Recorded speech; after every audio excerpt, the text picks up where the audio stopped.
92.7 big FM पे आप सुन रहे हैं यादों का idiot box with Nilesh Mishra.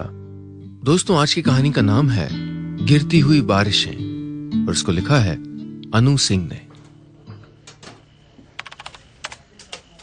बहुत सारी बदरंग उदासियों की शाम थी। वो 9 बजने को थे। ऑफिस करीब करीब खाली हो चुका था। एक मेरे ही वर्क स्टेशन पे दिन चढ़ने लगा था फिर से। मैं इतनी जल्दी घर नहीं जाना चाहता था। खाली घर में बसते सन्नाटे के साथ शाम गुजारने से अच्छा था ऑफिस में ही सुकून के बहाने तलाश किए जाएं। फिर से कॉफी वेंडिंग मशीन के पास जाके खड़ा हो गया। अब तक पी गई 18 कप कॉफी से शरीर को जितना नुकसान होना था हो गया था। एक कप कॉफी और कितना नुकसान पहुंचाती, इसलिए फिर से कॉफी का 19वां मग भर लिया। फिर से अपनी कुर्सी पे आके बैठ गया। फिर से लैपटॉप से उलझने लगा। फेसबुक पे भूले बिसरे दोस्तों की वॉल्स पर बेवजह अपनी हाजिरी दर्ज कराई। बिछड़े हुए महबूब की बंद दीवार खटखटाई। ट्विटर पे जाके वर्चुअल दुनिया में चल रही बेमतलब की बातचीत का कोई सिरा पकड़ने की कोशिश की, लेकिन उस सब से भी मन उचट गया। 9:43। अब तो कॉफी भी खत्म, काम भी खत्म और मेरे जाने का बेसब्री से इंतजार करते हुए वॉचमैन का ओवरटाइम भी खत्म। अब कोई चारा नहीं था। मैंने बेमन से शटडाउन का कमांड दे दिया कंप्यूटर को। कंधे पे लैपटॉप लटकाए कुर्सी से उठ गया। 2 घंटे तक वॉचमैन को रोक के रखने का गिल्ट था शायद, इसलिए निकलते हुए पूछ भी लिया, तुम्हें कहीं छोड़ दूं बस स्टॉप तक?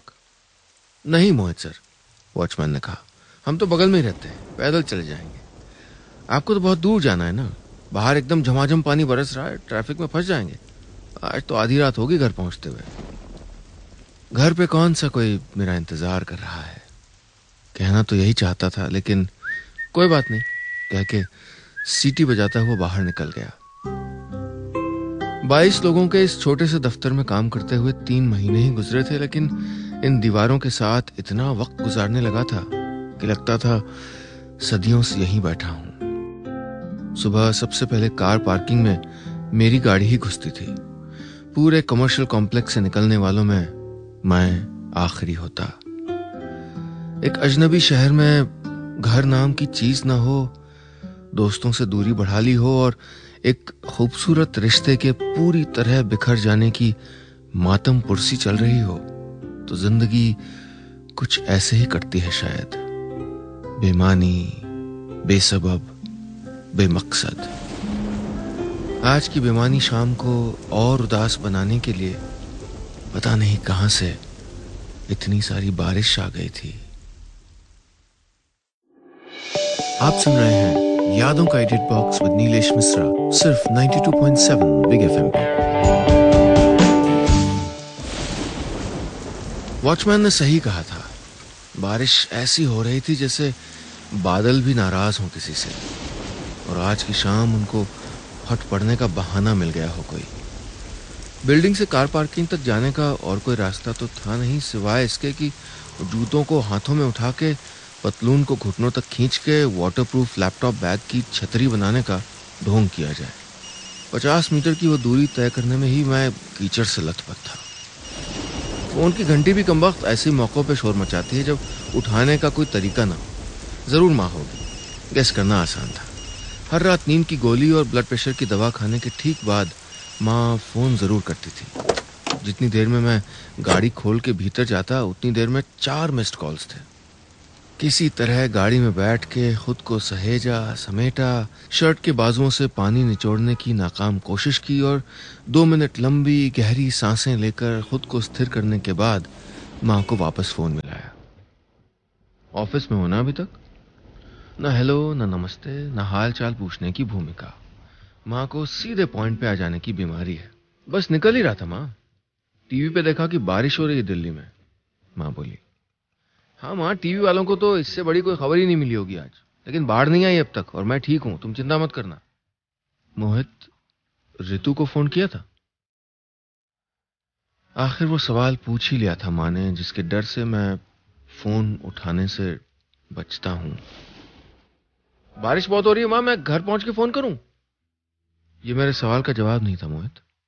माँ की आवाज में थकान थी। नहीं किया फोन माँ, अभी कुछ फैसला नहीं ले पाया हूं। माँ को कब तक टालता, इसलिए सच कह दिया। फैसला मत लो बेटा, कोशिश तो करो। करूंगा माँ, ये कह के फोन रख दिया। मेरी आवाज में बाहर के मौसम का गीलापन उतर आया था और शायद माँ फिर से मेरा कमजोर पड़ जाना बर्दाश्त नहीं कर पाती। मैं बिल्कुल नहीं चाहता था कि आज भी उनकी नींद की गोली काम न आए। फोन रख के थोड़ी देर तक तय नहीं कर पाया कि गाड़ी की विंडशील्ड पर बारिश का धुंधलका था या मेरी आंखों में गुबार था कोई।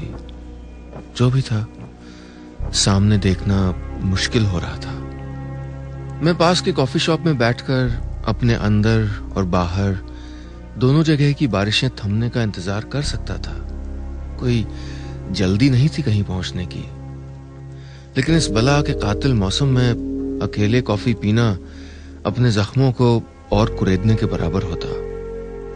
और मुझे तो जख्मों पर मरहम लगाने के तरीके ढूंढने थे। माँ ने कहा था ना, कम से कम कोशिश तो करनी ही थी। आप सुन रहे हैं यादों का edit box with Nilesh Mishra, सिर्फ 92.7 बिग एफएम पे।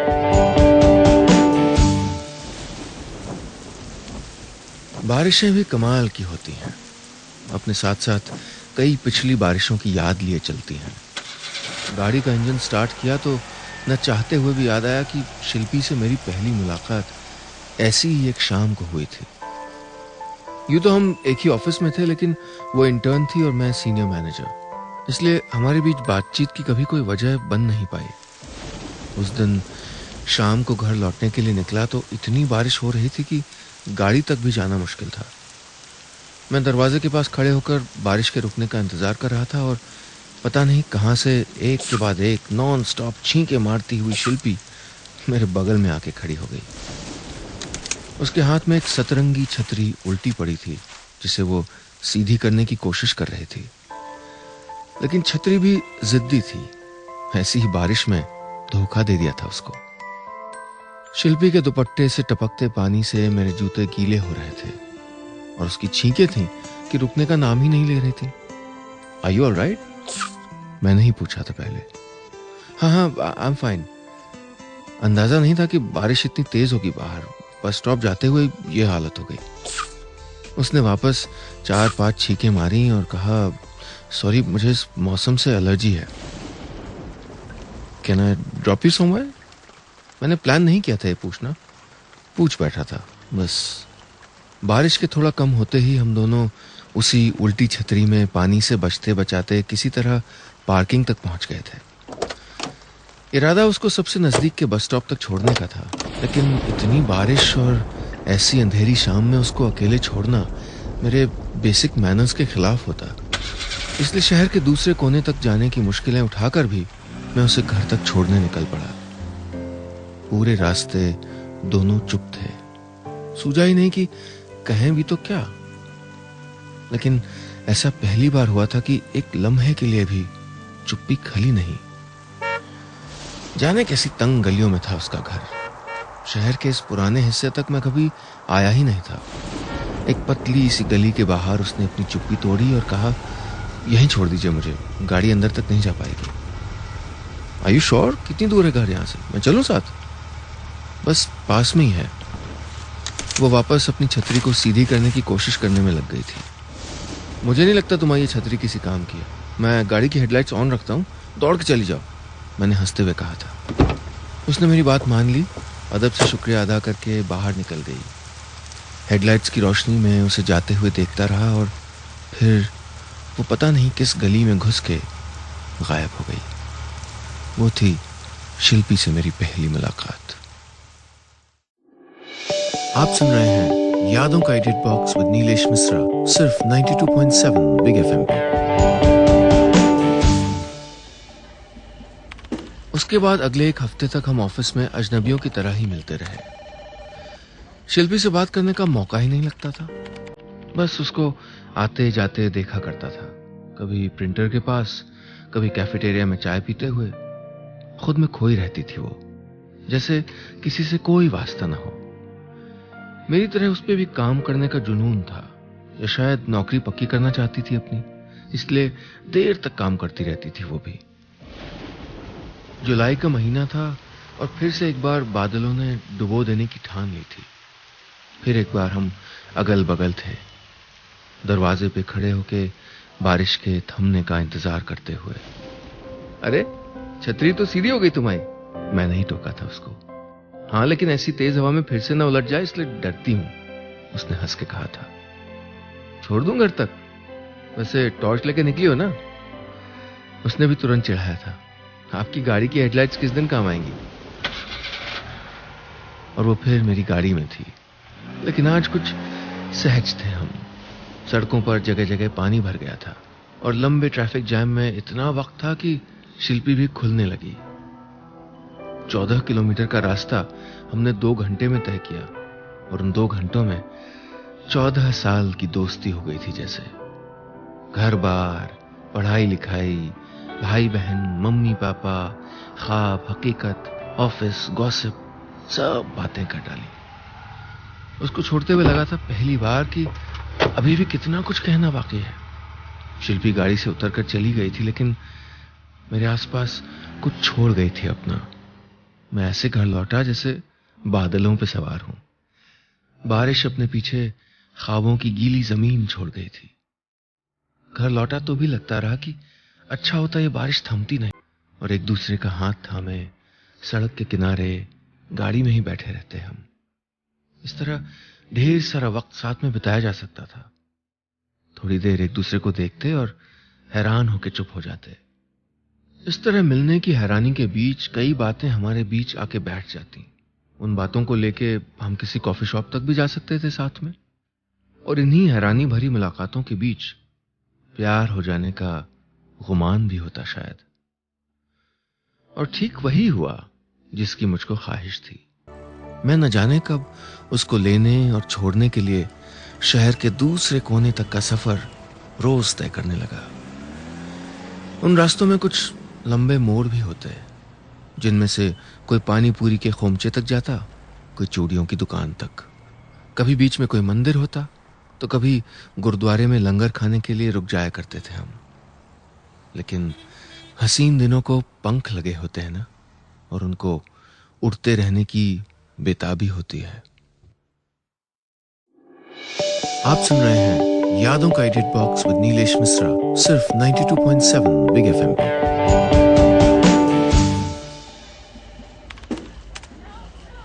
ऐसे 1 साल कब निकल गया मालूम ही नहीं चला। मेरी जिंदगी का मकसद नौकरी करना और शिल्पी के लिए जिंदगी की वो तमाम सुख सुविधाएं जुटाना था जो उसे न मिल सकी थी अब तक। एक माँ भी थी जो मेरे साथ साथ शिल्पी को अपनी दुनिया में शामिल करने के रंगीन ख्वाब बुनती रहती थी। लेकिन शिल्पी की ख्वाहिशों की नामुराद दुनिया में मेरी उन बेतुकी ख्वाहिशों का कोई मतलब नहीं था, जिनमें पर्दे और दीवारों के रंग थे, चुनरी प्रिंट की लाल साड़ी पर चढ़े गोटे थे, डिनर सेट्स की खनक थी और छोटे से घर में सुख से रहने का सुकून था।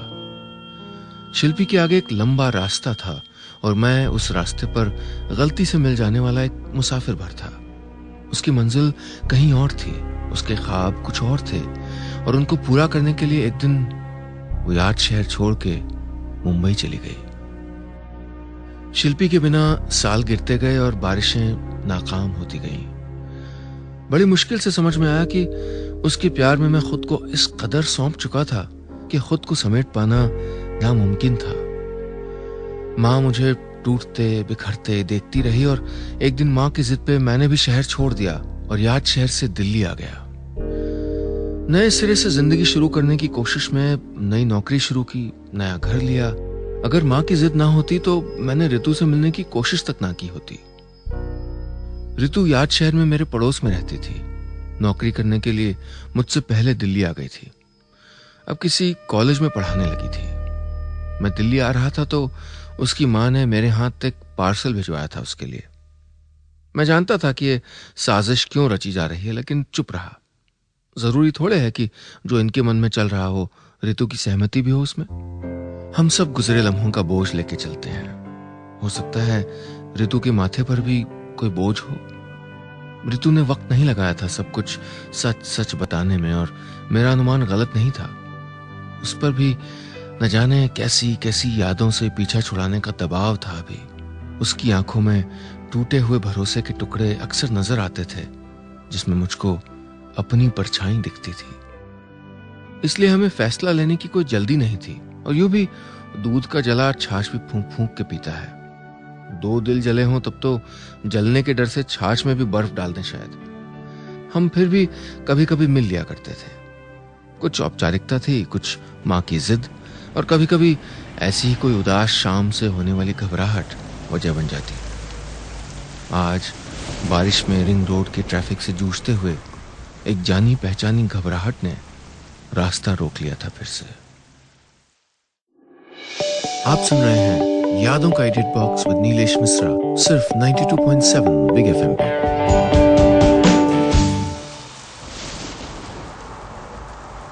बड़ी लंबी कश्मकश थी। मैंने गाड़ी सड़क के किनारे खड़ी करके पार्किंग लाइट्स ऑन कर दी और बहुत देर तक अपना फोन देखता रहा। माँ सो चुकी होगी, उसकी नींद क्यों खराब करूं, और किसको आवाज दूं कि कोई जवाब आए कहीं से। मुझे होश नहीं कि मैंने क्या सोच के रितु का नंबर मिला दिया, लेकिन जैसे आकाशवाणी हुई थी कोई, या अंदर से ही कोई आवाज आई थी, अब और नहीं। जिंदगी उदास शामों के हवाले नहीं की जा सकती। ना कोई ऐसा रास्ता है जिसे बदला नहीं जा सकता। बारिशें गिर के चली जाया करती हैं, मौसम बदलते हैं, और धूप भी कभी मीठी कभी तीखी लगती है। फिर यादों के मौसम क्यों नहीं बदल सकते। बहुत देर तक घंटी बजने के बाद रितु ने फोन उठाया। सो गई हो? मुझे भी अपनी माँ की तरह एकदम पॉइंट पे आ जाने की बीमारी है। हाँ, आधी रात को और कोई क्या करता होगा। रितु की आवाज में नींद टूट जाने की झल्लाहट थी। हो सकता है अजनबी शहर में भटकता हो। यह भी हो सकता है कि उसे बड़े जोर से भूख लगी हो और उसे अपने शहर के चाय और पकौड़ों की तलब सता रही हो। तुम्हें यूनिवर्सिटी रोड पे बैठने वाले भीखू हलवाई के जैसे प्याज के कुरकुरे पकौड़े तलने आते हैं? नहीं आते, रितु ने हंसते हुए कहा था। अब क्या करोगे? कोई बात नहीं। तुम्हारे मोहल्ले वाला अग्रवाल स्वीट्स कितने बजे तक खुला रहता है? गरम गरम जलेबियां मिलेंगी वहां? वो भी नहीं मिलेंगी, लेकिन खीर मिलेगी, और डिनर भी। चाय भी पिला दूंगी और पकौड़े तलने की कोशिश भी कर लूंगी। बस प्याज तुम काट देना। रितु ने फोन रख दिया था और मेरा मन अचानक बरसकर थक चुके बादलों की तरह हल्का हो गया था। मैं ठीक 12 मिनट में रितु के दरवाजे पर था। वो दरवाजा खोलकर कुछ देर तक सोचती रही थी, फिर भीगी हुई आंखों से मुझे देखते हुए सिमटकर एक किनारे ऐसे खड़ी हो गई थी जैसे आने वाली जिंदगी का रास्ता रोकना नहीं चाहती हो। बेख्याली में मेरी जबान से कुछ शब्द ऐसे निकले थे जो मार्बल की ठंडी फर्श पर बिखर गए थे। बारिशें गिरती गईं, वक्त बहता गया, और ख्यालों में ये एक लम्हा हमेशा के लिए ठहर गया। बस इतनी सी थी ये कहानी।